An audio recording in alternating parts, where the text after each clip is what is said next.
Le CIMI 2025 en partenariat avec Solaré IT sur Radio Imo et Radio Territoria. Et on continue notre journée du CIMI 2025. On est en direct du salon Porte de Versailles. Aujourd'hui, j'ai le plaisir de recevoir Michael Goldberg. Bonjour Michael. Bonjour. Alors vous êtes Managing Director de FICAP et avec nous également Alain Sabatier. Bonjour Alain. Rebonjour Alain. Rebonjour parce qu'on s'est vu ce matin sur une très intéressante table ronde sur la réforme de la facturation. Alain, vous êtes directeur général de Solaré IT et messieurs, je vous propose de parler très concrètement d'un retour d'expérience client et sur la manière dont vous, notamment Michael, vous percevez la digitalisation des processus de gestion de patrimoine et en quoi est-ce que c'est devenu un levier de croissance, d'efficacité, de structuration. Un sujet dont on avait déjà parlé l'ensemble l'an dernier au salon CIMI, on était porte-maillot à cette époque. Et peut-être, Michael, commencer par quelques mots sur FICAP. Alors bonjour, je suis très heureux de revenir sur ce plateau. Alors FICAP Group, c'est une société que j'ai fondée il y a 12 ans, en 2013.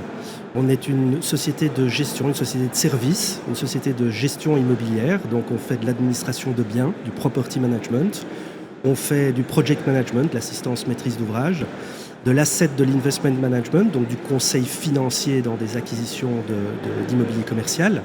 Et on fait aussi de la due diligence technique, donc c'est vraiment l'expertise technique et l'analyse de bâtiments lors d'une transaction, avant un achat ou lors d'une vente. Alors vous l'avez dit, 12 ans d'existence, une société qui connaît une belle croissance sur le marché de l'investissement et de la gestion d'actifs immobiliers. C'était quoi vos principaux enjeux organisationnels avant de travailler avec Solaré IT ? Alors, la collaboration avec Solaré IT remonte à 2018-2019. Avant ça, j'ai envie de dire, on avait une multitude de RP et de programmes qu'on utilisait et pas toujours adaptés aux complexités du métier d'administrateur de biens. Et donc, à ce moment-là, en 2019, quand on a fait le choix de travailler avec Solaré IT, c'est une des solutions que ça a apporté. Évidemment, d'une part, d'enlever la multitude de programmes et d'autre part, de répondre finalement à ces complexités qu'on connaît dans la gestion de biens. Alors peut-être une particularité aussi qu'il y a en Belgique, il y a la gestion, ce qu'on appelle des comptes de charges, où en Belgique, ces comptes de charges sont dans la comptabilité du property manager, donc de l'administrateur du bien. Et donc ça amène une complexité supplémentaire lors de la gestion technique, comptable, administrative, du traitement de factures et de décompte de charges. Alors un petit rappel de notre table ronde de l'année dernière au CIMI, parce que vous aviez expliqué, Michael, que le moment clé, c'était pas tant la technologie que la prise de conscience organisationnelle. Qu'est-ce qui a été pour FICAP justement le vrai déclencheur de cette collaboration ? Alors, en effet, pour rappel, l'année dernière, on a parlé de ça et je suis toujours fervent défenseur qu'avant de se lancer dans un outil de digitalisation ou autre outil ERP, il faut avoir des bons processus en interne. C'est élémentaire et c'est ce qui fait que c'est à ce moment-là qu'on voit où est-ce qu'on perd du temps, où est-ce qu'on peut gagner du temps, on peut voir les pains des équipes, etc. Et je vais dire plusieurs éléments qui sont les déclencheurs d'avoir choisi Solaré IT et d'autres programmes dans d'autres secteurs de notre société, c'est d'une part la croissance que notre société connaît, d'autre part répondre aux besoins des clients et des intervenants, donc par exemple les locataires. Donc je prends l'exemple de la digitalisation des factures, les factures entrantes, tout se passe de manière digitale aujourd'hui et c'est une transparence envers les locataires, c'est une facilité de gestion, de traitement des données. On peut aussi envoyer tout ça en un clic, j'ai envie de dire, aux locataires. Donc c'est très simple et ça gagne énormément de temps pour les équipes.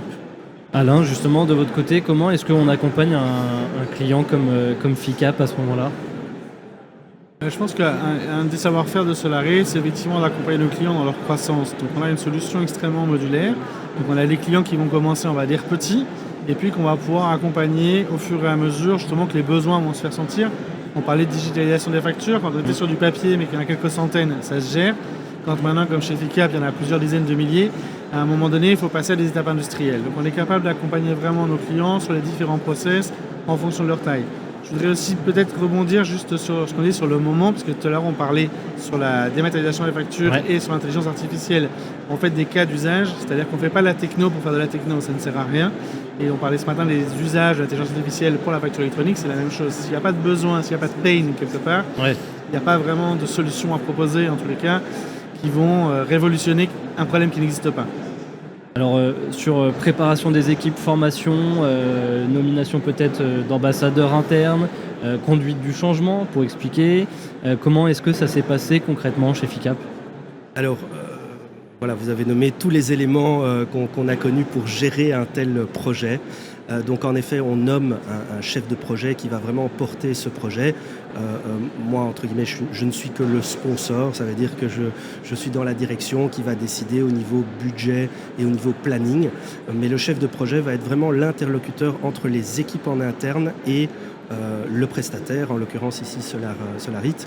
Et le premier élément qu'il va faire, c'est d'abord faire un système d'entonnoir. Donc il va voir avec les équipes c'est quoi les pains, où est-ce qu'on perd beaucoup de temps.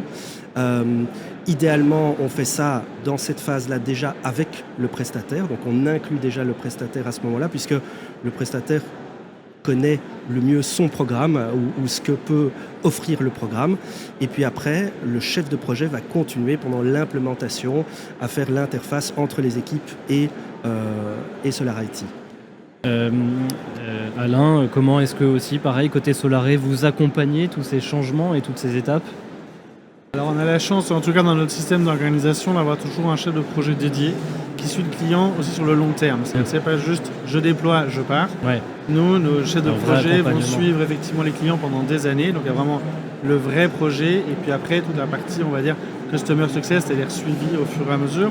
Et typiquement dans les sociétés comme FICAP qui ont beaucoup grandi, c'est vraiment important d'avoir un interlocuteur qui va pouvoir répondre aux différentes questions au fur et à mesure finalement que les problématiques vont se poser. Comme je le disais, on n'a pas les mêmes problématiques avec 10 ou avec 30 utilisateurs, avec 100 factures à saisir et avec 4000 ou 10 000 ou 20 000. Et donc c'est vraiment là que nous, on va pouvoir donner de la valeur, faire aussi du retour d'expérience sur ce que font les autres clients. Alors c'est aussi intéressant de se dire, voilà, partager entre guillemets des bonnes expériences, qu'on peut faire avec les retours avec nos clubs utilisateurs notamment. Après, Michael est très fan de technologie, donc parfois c'est aussi lui le précurseur, il faut reconnaître, par rapport à d'autres clients. Et ça permet aussi du coup d'aller apporter des solutions qu'on essaie d'avoir au plus près des besoins des utilisateurs. Est-ce qu'il y a des freins quand même en interne, malgré cet accompagnement que vous voulez le plus complet possible ? Est-ce qu'il y a des freins par exemple liés à la perte d'autonomie ou à la place de l'humain dans tout ça ?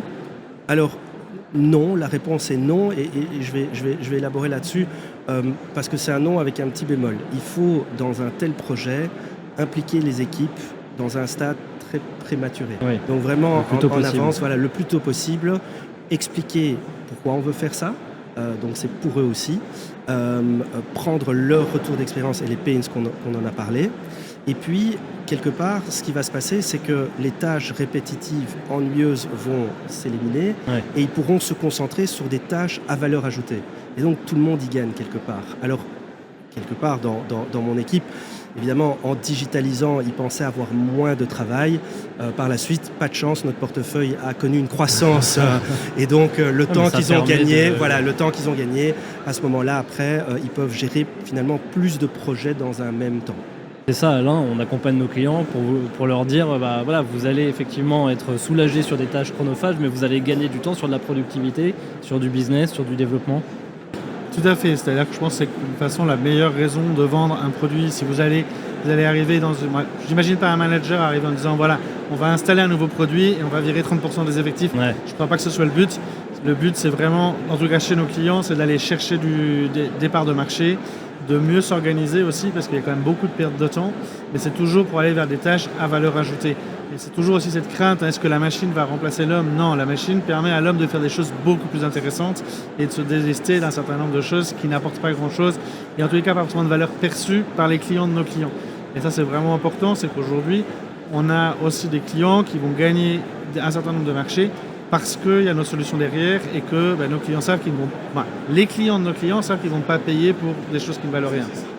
Alors je vais un peu tricher pour notre dernière question, messieurs. Je vais reprendre celle de l'année dernière parce que je l'avais trouvée intéressante. Je vous avais demandé si la digitalisation remplace l'humain. Si je vous la repose cette année, quelle est votre réponse ? Alors, ma réponse, je pense que c'est la même que l'année dernière, j'espère. Ma réponse, c'est absolument pas. Donc, la digitalisation remplace plutôt l'administratif et remplace les tâches répétitives. Mais comme j'expliquais, les personnes vont avoir des jobs à valeur ajoutée. Au lieu de faire de l'encodage pendant plusieurs jours, finalement l'encodage va être automatisé et la plus-value que la personne va avoir avec les quelques années d'expérience en plus pourra analyser justement les décomptes et voir est-ce qu'il n'y a pas quelque chose qui ne fonctionne pas dans cet immeuble ou qu'est-ce qu'on peut faire mieux fonctionner dans cet immeuble. Alain? Je pense que Mickaël a effectivement tout dit. L'idée, c'est vraiment de débarrasser entre guillemets les utilisateurs des choses qui n'ont pas beaucoup d'intérêt, peu de valeur ajoutée et leur permettre vraiment d'exprimer leur expertise à travers effectivement leur savoir-faire à eux et évidemment nos outils. Merci beaucoup à tous les deux pour ce retour d'expérience très concret. Moi, je retiens que la digitalisation, effectivement, elle n'est pas un sujet IT, mais c'est un sujet de croissance, d'organisation et de vision. Merci encore, et puis je vous souhaite à tous les deux un très bon salon CIMI. Merci. Le CIMI 2025 en partenariat avec Solar & IT sur Radio Imo et Radio Territoria.